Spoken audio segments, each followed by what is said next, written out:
Thank you very much. That was a classic warm Enid welcome. And I have been in and out of Enid since 2011. And as I travel around the country, the question I get asked most often, I work with destinations in 30 states. In some states like Wyoming, I work with 20 of their 23 counties, and I work with all of the smaller counties. I've worked with 25 of the counties in New York. I've worked from Oakland, California, down to Dothan, Alabama, and Panama City Beach, Florida. And in the last 2 weeks, I was in Dothan, Alabama, and Poughkeepsie, New York, and Niagara Falls, New York. And if there's one thing each of those communities have in common is they're all struggling with retail at their mall and some of their large box retailers. They're working to get something going in their downtown. I mean, Niagara Falls has been an iconic destination for over 100 years. And they have block after block of abandoned urban blight, and they're working to rebuild a city that once was a manufacturing and business hub. And so as I look at cities like Enid, one thing that I'm always looking for is a can-do, get-her-done attitude among the leaders. And I've yet to find a successful community that got there by fighting and not working together as a team. And at a time when our nation is so divided politically, I often remind community leaders that you have to, for the benefit of your community, put the politics aside and come together. And I would hold up Enid against any city in the country in its ability to have what is in this room. And it is that sense of smart business partnership and leadership. And that is why you got all the check marks on your list, Brent, because you and Marcy and the mayor and the council, you can't do it all by yourselves. And it's everybody working together. And for that, I think you deserve a moment of celebration and some applause just to say, we love Enid.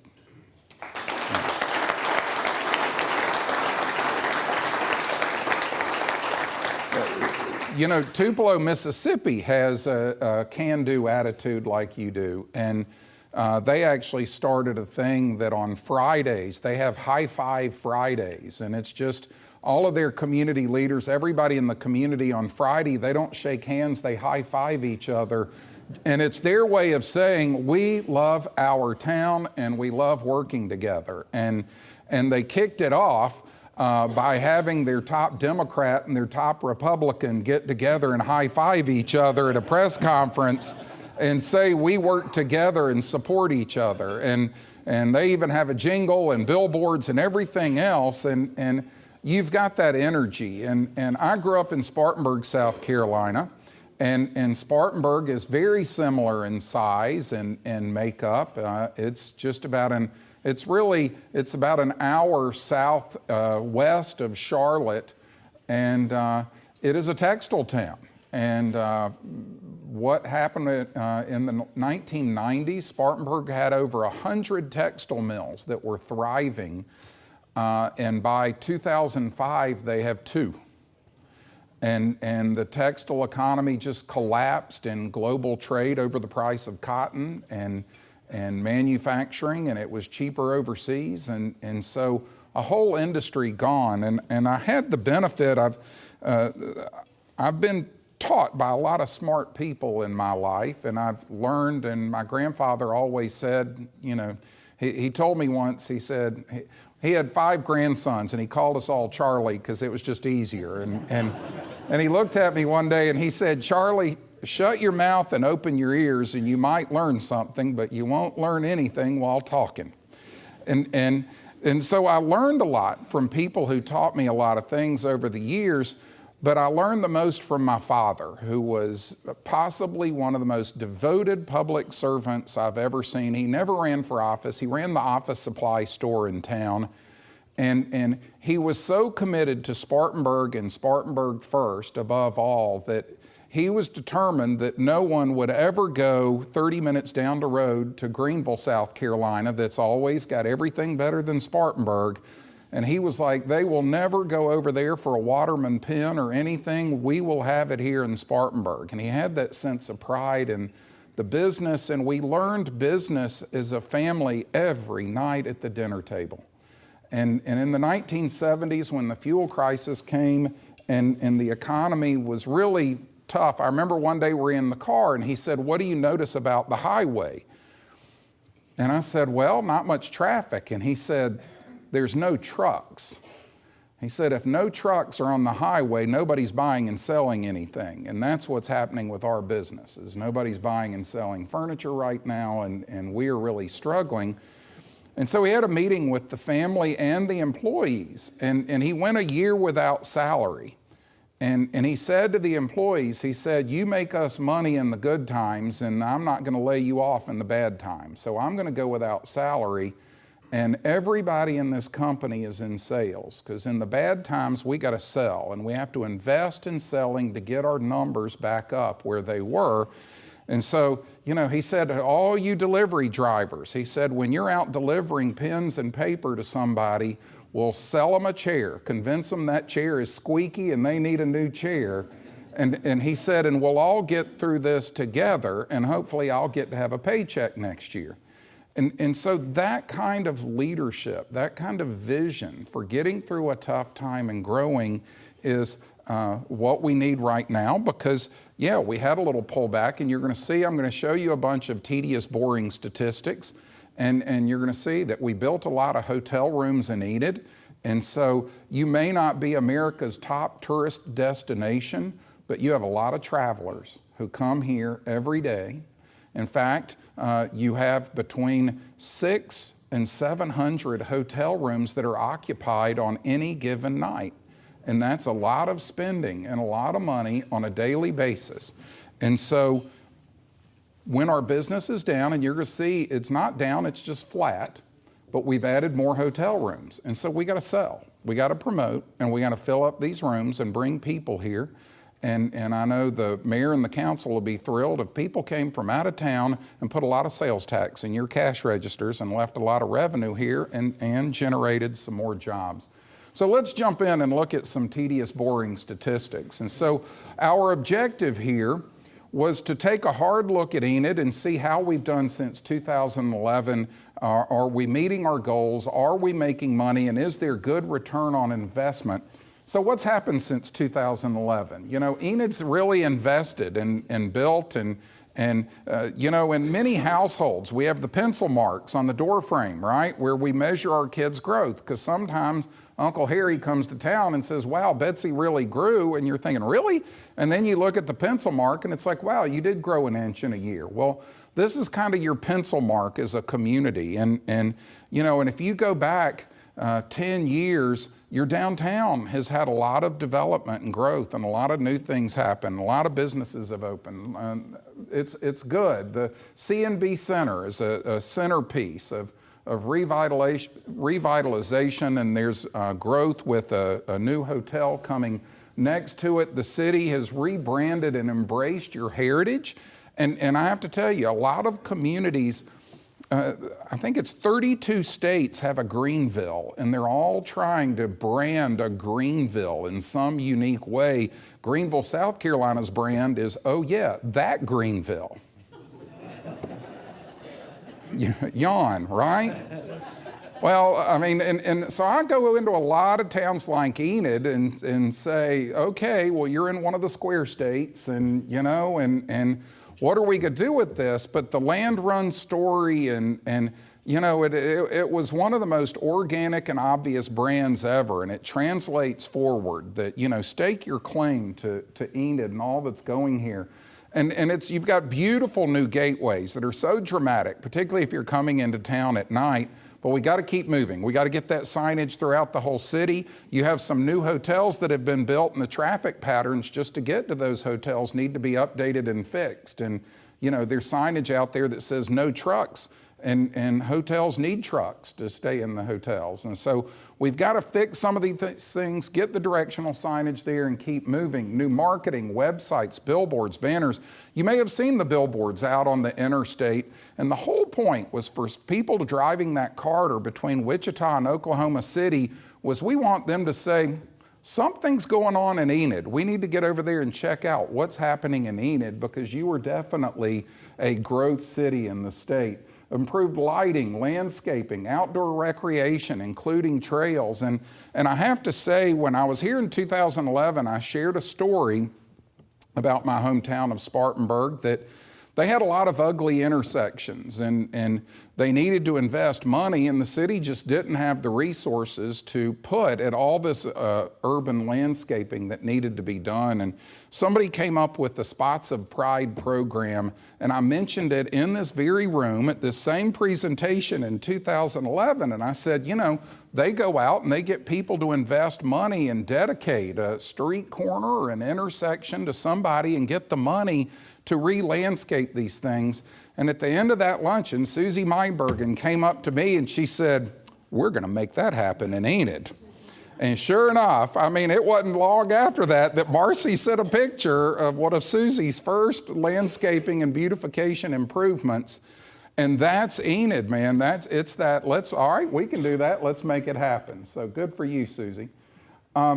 5 new hotels, and I'm going to show you the statistics that basically you've had a hotel building boom, and it was pretty much the perfect storm because all of the oil and gas business that was here is what got the hotels to build, and unfortunately, as soon as they started coming out of the ground, the pullout occurred. And so we were adding inventory at the time that room sales was going down, and you'll see those statistics.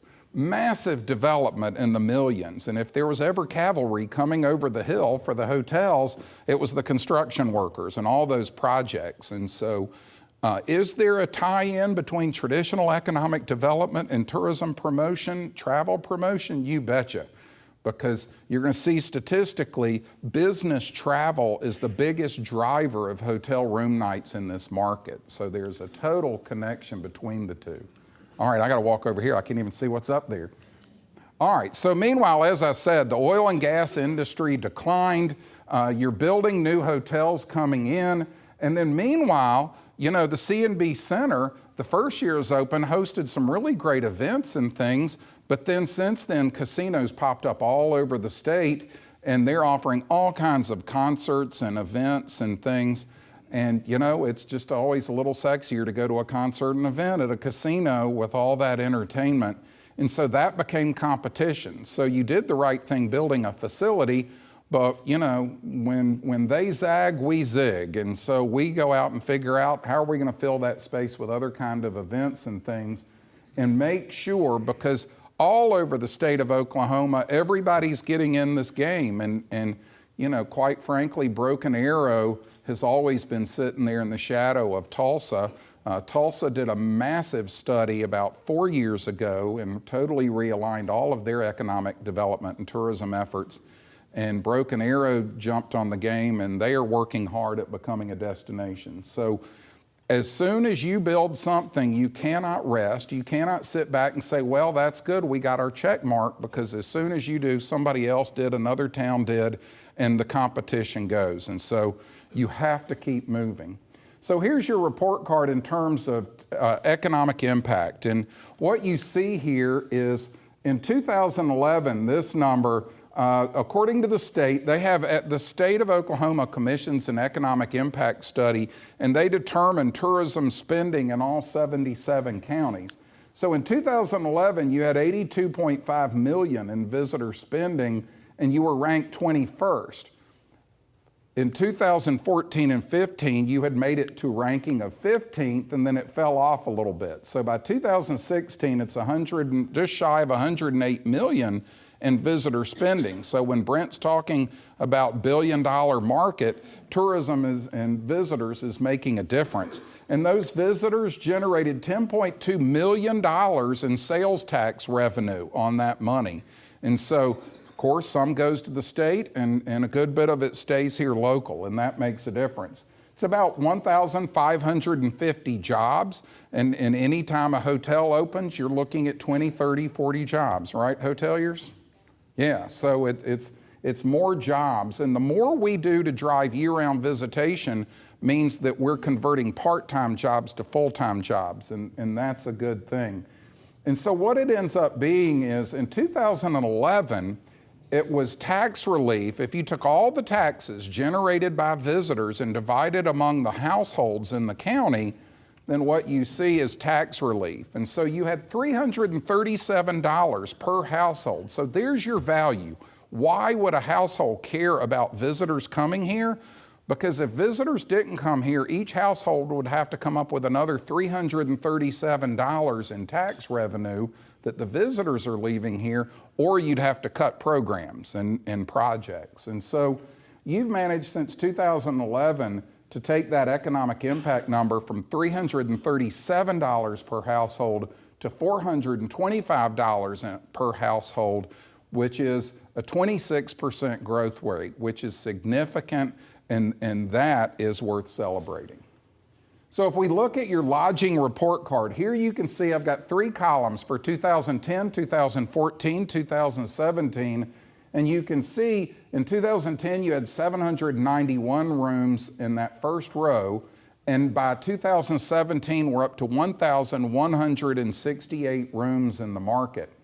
And you can see in 2010 your occupancy was 56%, we pushed it up to almost 68%, and then the bottom fell out with oil and gas rooms going away, and it's come down to 53%. So occupancy is down, but if you skip, there's the average rate of the rooms, and so you can see rate drives price. You know, if the occupancy rate is high, demand drives price. And so what you see is in 2014, where the occupancy was highest and demand was high, the hotels were charging a really high rate of $105. Well, demand is soft and it's down to $81. Because we've added more rooms, the hotels are competing with each other and they're cutting price to compete, and that's not a positive trend, and we want to fix that. So we want to get more room nights. So let's look at it this way. Because when I come in and say $108 million, you're thinking, oh, come on, Berkeley, you're making that stuff up. That's funny math. Well, let's look at it this way. There's 1,168 rooms. It's a perishable inventory. Whatever we didn't sell last night, we can't put them at half price tonight, okay? So you have 1,168 hotel rooms. They're running 53% occupancy for the year last year. On a typical night, you have 620 occupied rooms here. Well, 620 rooms at that reported average rate of $81 is $50,000 in taxable revenue. And you collect sales tax, and then there's tax that goes to the county and tax that goes to the city in terms of a lodging tax on those hotels. So $50,000 in revenue a night, but gee whiz, if we were charging the same rate we got for the rooms back in 2013, it'd be $66,000 a night. So when the hotels cut rate, it affects our tax revenue. And so we need to push and sell, drive more demand into rooms, get more people coming, and get our rates back up. But 620 rooms on average, I talked to some people at the hotel that were here for a conference yesterday, and they were sleeping 2 to a room. And often families are 2, 3, 4 to a room. Team sports is more. And a lot of your work crews are 2 to a room. So if we took an average of 2 people per room in those 620 occupied rooms, that's 1,240 evening meals. And if you're in the restaurant business and you want people to come see your restaurant, I would be working with the hotel front desks, because every night they're asked the question, where is there to eat around here? And so I would make sure, the worst thing you want is for someone at the front desk of the hotel to say, oh, well, I don't eat out much. I really don't know where the food's good. And so I was down in Corinth, Mississippi. They have 300 hotel rooms. And it was interesting, the chairman of the tourism board was Russell, who owns Russell Steakhouse. And I checked into the Hampton Inn, one of their 2 hotels, and I said, where's there a place I could get something good to eat? I like to eat local. And she said, oh, you got to go to Russell's Steakhouse. It is the best steak in town. It is just incredible. I love Russell's, no better meal anywhere around here. So I walk in and I shake hands with Russell, who I had never met, and introduce myself. And I said, boy, that Hampton Inn sure knows how to sell you. And he said, well, they ought to. I feed them free dinners all the time. Simple partnership, sales, and promotion. He gives them coupons for free dinner. The minute they hire a new person to work at the front desk, they get a free steak at Russell's, and boy, can they sell it. So 1,240 evening meals, and so that translates, let's just say they spent $16 a person, and we all know if you have a beer or a little something else with it, it's probably more than $16 per person, but you know, $19,000, $20,000 a night just in meals that are consumed. I got to walk over here again. I'll take this with me. So, good marketing there. So then, let's say $6 lunches, $7,440. So that means in a day, hotels are generating $50,000 in revenue that could be $60,000 or $70,000 if we fill more rooms. Meals, $28,000, $30,000. Shopping, auto, fuel, activities, depending on the group, could be $20,000 to $35,000 a day. So we're looking at well over $100,000 a day in spending just in the people that are staying in hotels. But we have a problem. You people are all so polite and nice, you let your family and friends stay in your house. Statistically, as much as a third of all the overnight, we learned in our research, a third of the overnight visitors are staying with you nice, friendly people in Enid. Well, plain and simple, I promise you will like your family more and you will help the local economy if you put them in a hotel. And they might even rate their experience higher, right? And then most importantly, and I always had this rule because I live near a lake, and I learned if you live near water or have a pickup truck, friends will come out of the woodwork to borrow the pickup truck and enjoy the water. And so I had a rule, if they came to visit me because of my lake, that they had to take me out to dinner. I did not cook at home for them. So help the local economy, get them to spend money, okay? Did I get everything that's on there? And then, of course, all the day trippers that come here. You are the regional shopping hub. And I know y'all think it's probably sexier to go shopping in Wichita or Oklahoma City, but everybody within 2 hours of here, you're their shopping hub. And this is where they come. Last night on the elevator at the hotel, I was checking in at 9:15, 3 women, and they were loaded with shopping bags. I mean, loaded with shopping bags. And I could see shoe boxes and all kinds of stuff. And I said, well, what brings y'all to town? You did some damage today. And they said, oh, every time we come to Enid, we spend some money. This is our shopping place. We're from Guyman. Okay? So, yeah, it's like when I was up in Minot, North Dakota, even when the exchange rate was really bad and it cost a fortune for Canadian travelers to come down, and y'all turn off the TV camera when I say this, that we found in research that they still came out of Canada to shop at Walmart in Minot, North Dakota, because they just perceived it as better. And we laughed that that could be a marketing campaign. Minot, it's not that great, but it's still better than Canada. So you are a shopping hub, and they come here and they buy a lot. And these gals said they were here for a conference for 2 days, and they couldn't wait for the meetings to end at 5 o'clock so they could go shopping. And they were loaded down with stuff they had bought. So there is a hint to local merchants that if you want people who are here that are in conference and meetings every day until 5 p.m., I wouldn't close the shop at 5 p.m., and I would make sure the hotel front desk knows to let them know what shops are open till 6 or 7 p.m. so they can buy local and spend money and provide jobs. So if we look at what's going on with your lodging market, I mean, you've had a lodging building boom. You've built a lot of hotels, and we know oil and gas caused a softening of demand for hotels, but the construction projects that your economic development team at ERDA brought in, those projects saved the day and put a lot of heads and a lot of beds and sold a lot of meals. And so we have seen also impressive growth in leisure visitation. And so, yes, selling the Chisholm Trail, Cherokee Strip Center, the Heritage Center, Leonardo's, the Town Square, the charm of Enid, all these things, the park, the train, it all adds up to, for people in a 2 to 3 hour radius, yes, you're a nice weekend getaway. Room supply, 42% growth in rooms, and only 3.9% growth in demand for rooms. So we have a challenge. We got to fill some empty hotel rooms, and we're building a new hotel. And it's just a simple formula that I would tell anybody, if you want events to book an event center, you have to attach a hotel to it. And you've got to have a hotel attached to an event center for it to be super successful.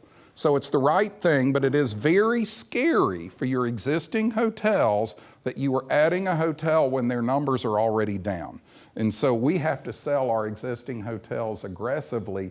We've got to drive demand for rooms. And so I had a long talk with Marcy and her team, and I said, you know, if we work at leisure, that's 2 people here, 2 people there, and we've got a lot of empty rooms to fill. And so it becomes very clear we'll get there the fastest and the best by bringing groups to Enid.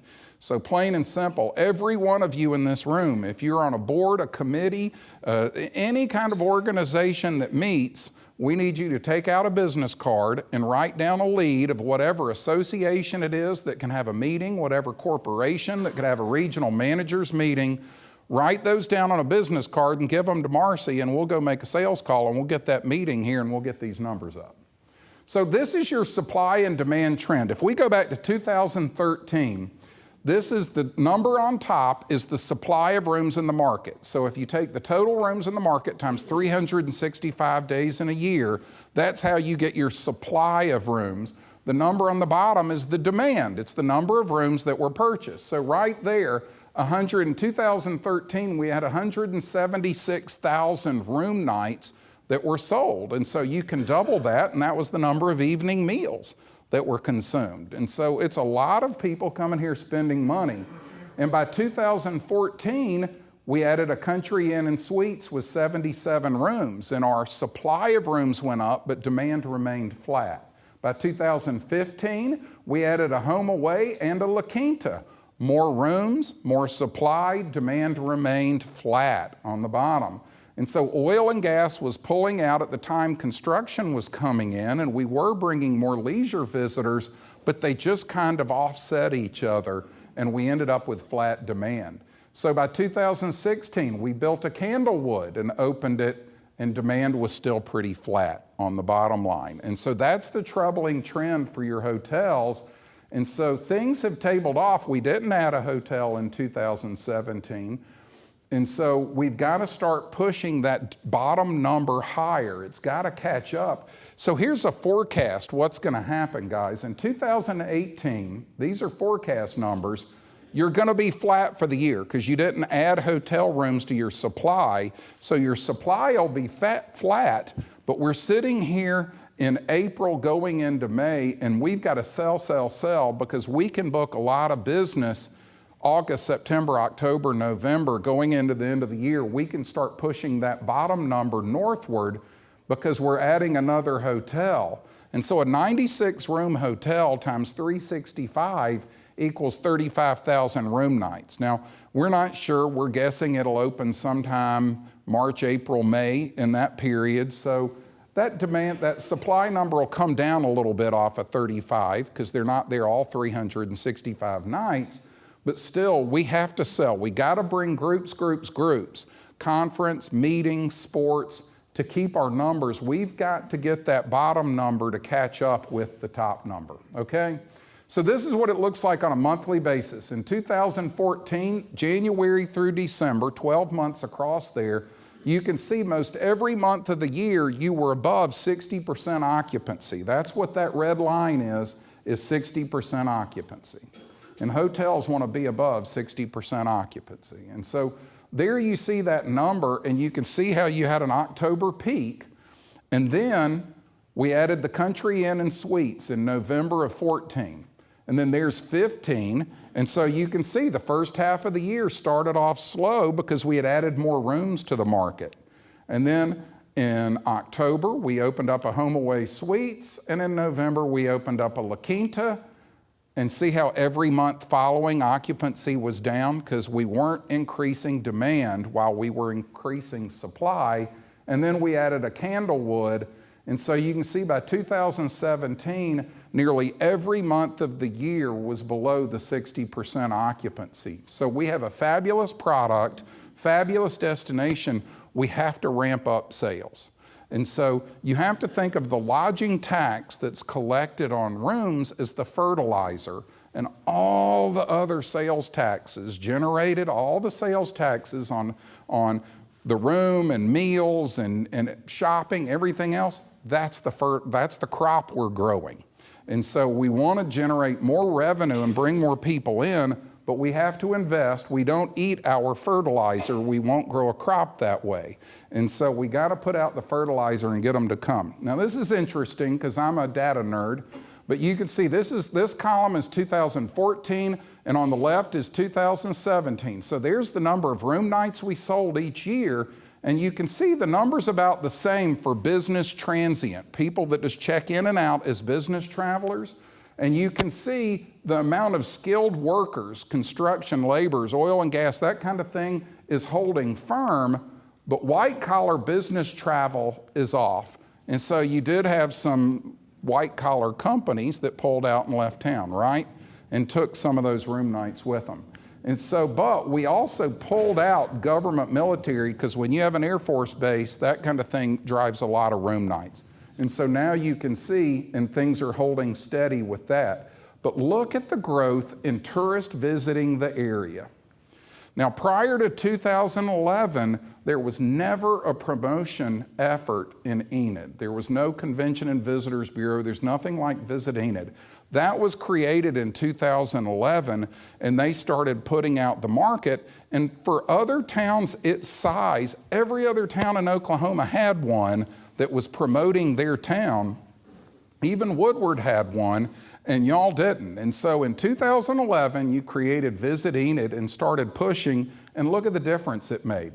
Look at the huge growth the hotels reported in just tourists coming here to stay and shop because of the Cherokee Strip Center, Heritage Center, Leonardo's, Town Square, Charming Appeal, Parks, Carousel, Train, all that kind of stuff. So it can happen. People will come here.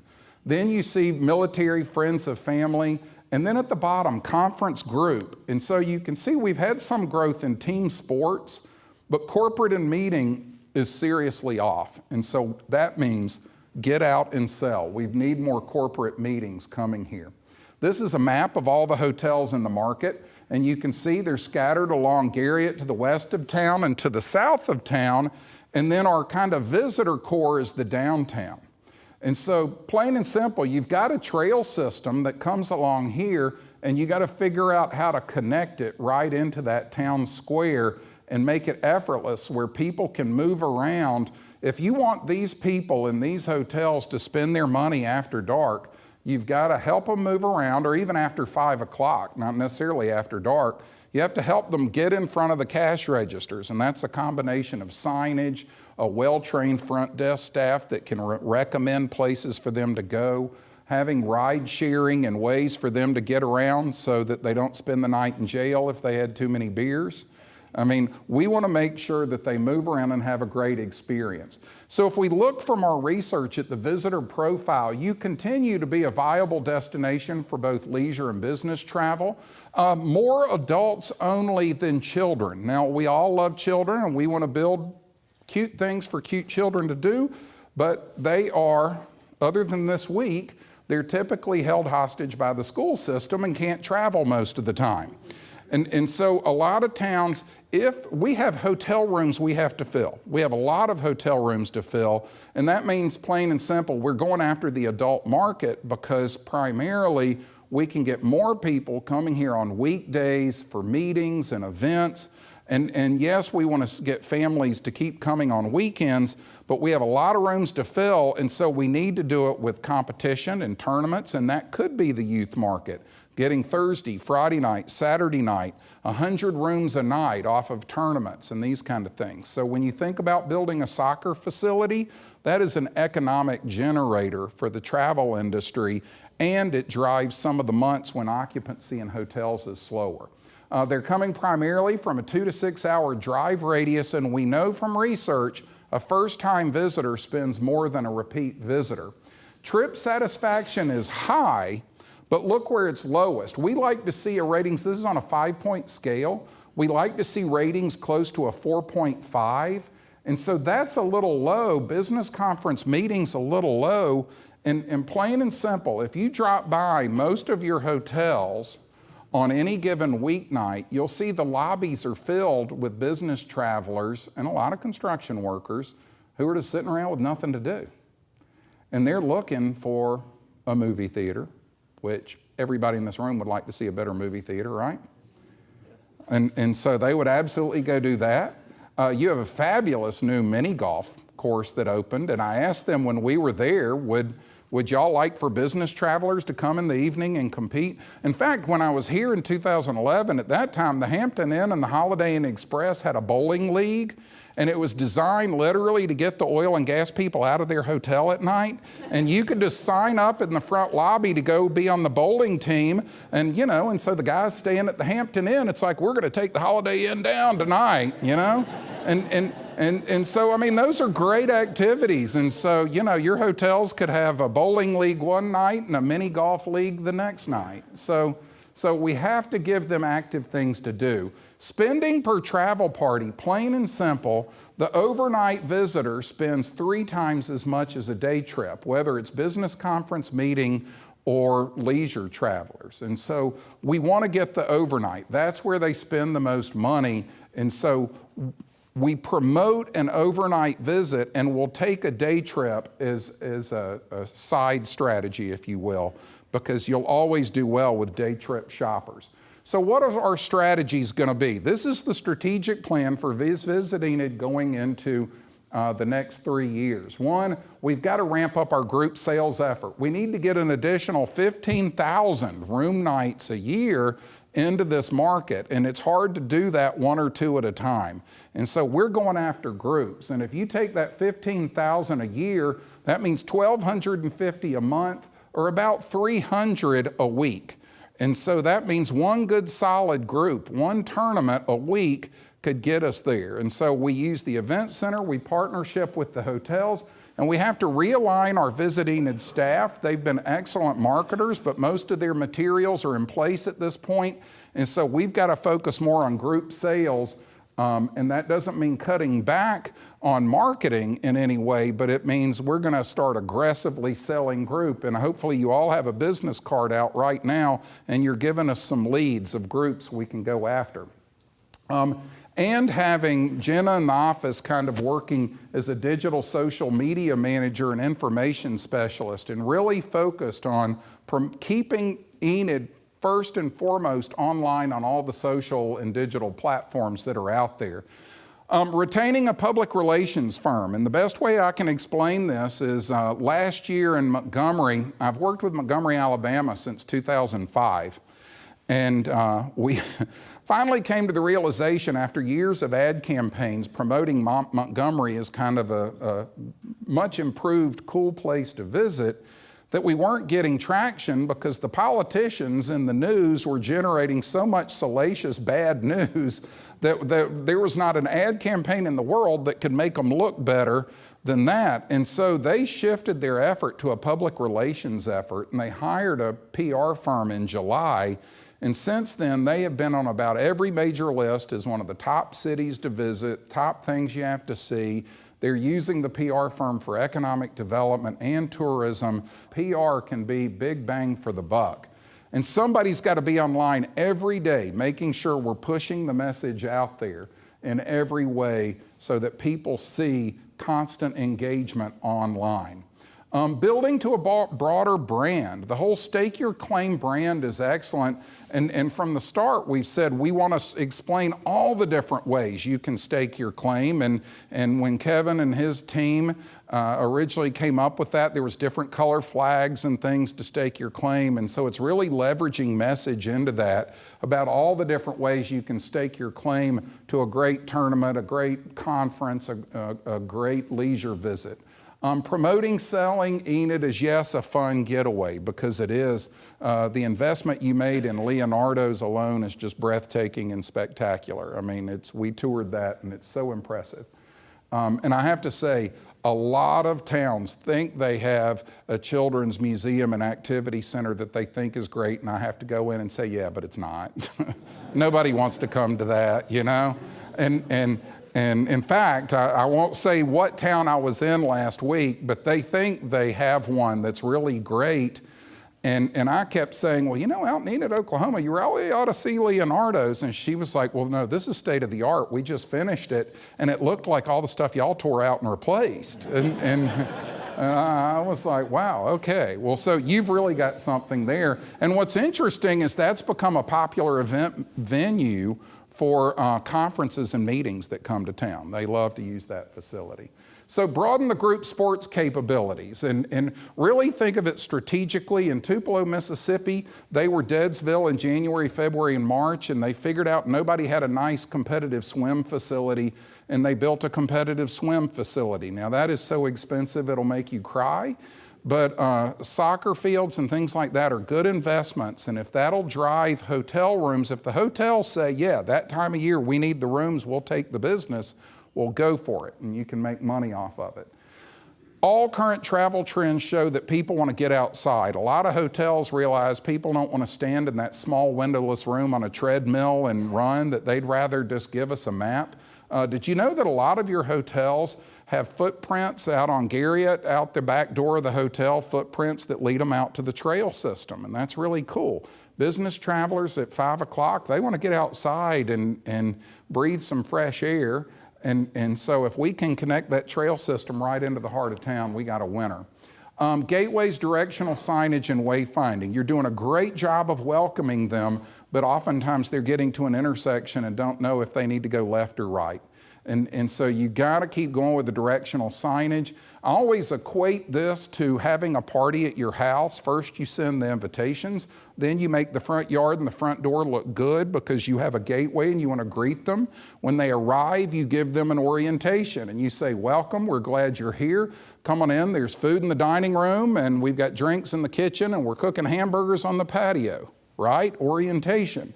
Well, that's what we're missing. We got to keep working at that and make sure. And remember, oftentimes the hotel front desk is your entrance hall to the city. And so you need to work with the hotels and make sure that that front desk staff is fully informed on all the things to recommend. And we got to get the signage up. Visit Enid is a promotion and sales agency, and so in no way do they want to compete with Main Street or any other development group, that they're just here to say, we have the research that says, keep doing what you're doing, keep making that downtown fabulous. Unique, local, anything sells with the visitor, and we'll bring them here. And keep developing engaging outdoor experiences. Trail system, anything, and you know, and I use it as a joke all the time, but Oklahoma City saw the power of a river walk, and so they just got out a backhoe and made one.